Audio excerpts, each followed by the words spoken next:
Hoʻihoʻi Pilina and becoming Kupuna. Become Kupuna long before we become elders, meaning through the choices we make, the relationships we restore, and what we leave for those who follow. We can become Kupuna before reaching older age. Um, One day, someone will call us ancestor. The question is, what kind of Kupuna will we become? This takes intention.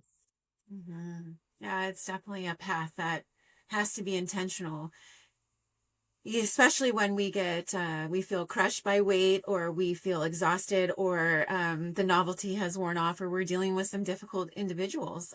So it's definitely intentional every day with every breath.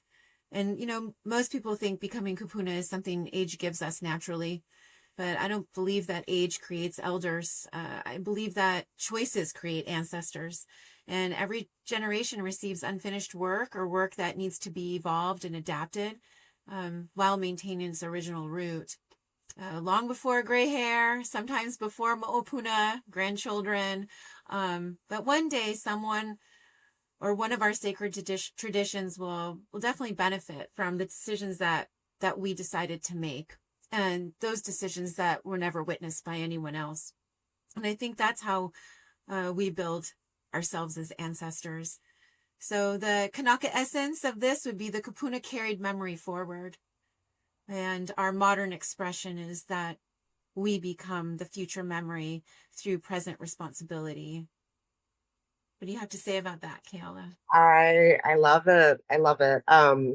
Becoming Kupuna with intention, you know, because we've all seen it out there, the older person, the Kupuna who might not behave the right way. They might have never actually matured, which can become very, very sad and unfortunate.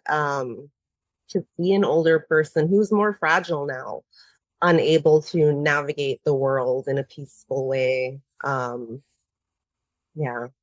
So these are one of the things I'm so grateful we're bringing to the weekends. For ourselves, for our community, on the personal level, for the women who are going to get to, spread this, way of being, and to their keiki or their mo'opuna, to become those living examples Yes. for generations to come.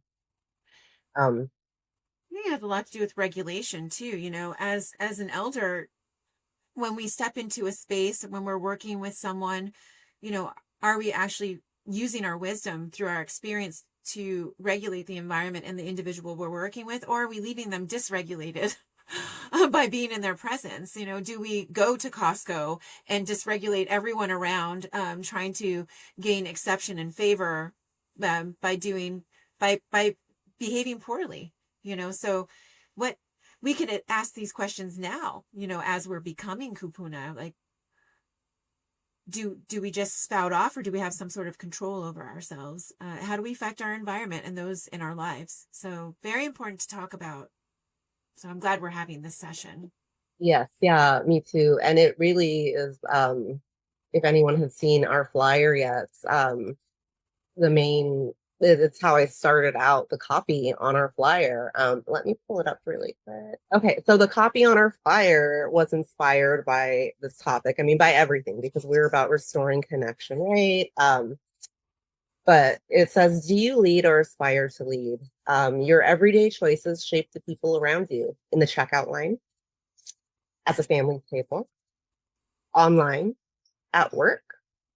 You're already a role model. The only question is whether you believe there's always room for improvements. And I think this is the one of the biggest parts, right? No one's perfect. No, never. And I think one of the best qualities a person can have, hopefully, is that they continue to learn and grow, Mm-hmm. and like you always say, you're always, you change your mind when you learn new information. You're able to do that, right? See, oh, this is different now. Okay, well, I said this before, but I learned something new. And so yeah, Wahine, if you feel that kahea to come as you are. No one's perfect, and you're already perfect. but do you believe there's room for improvement? Yeah, if you So want to live more powerfully, and even just be more of yourself and connected to yourself, this is a really great event to come to. I'm working on another essay where I I really had to work on the title. It's "You Can Leave."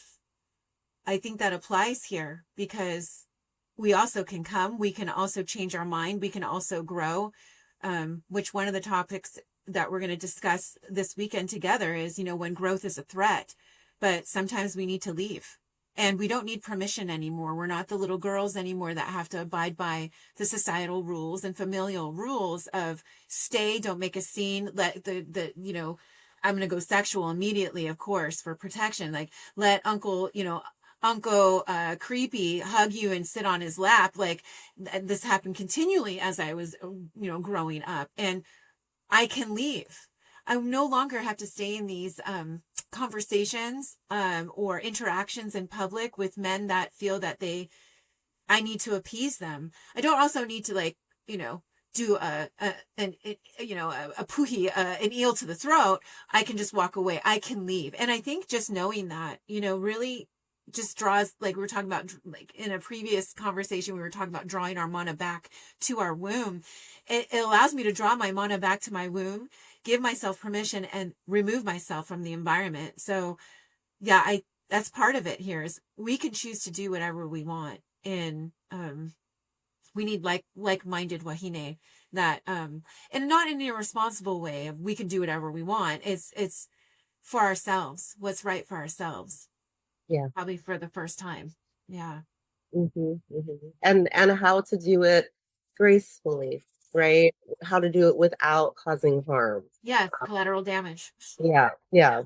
Um, you know, if it's not obviously like a violent activity, that Yeah, unfortunate circumstance, but in your everyday day-to-day life, that's even, right. like again, at work, online, where are you How when do you you're govern trying yourself?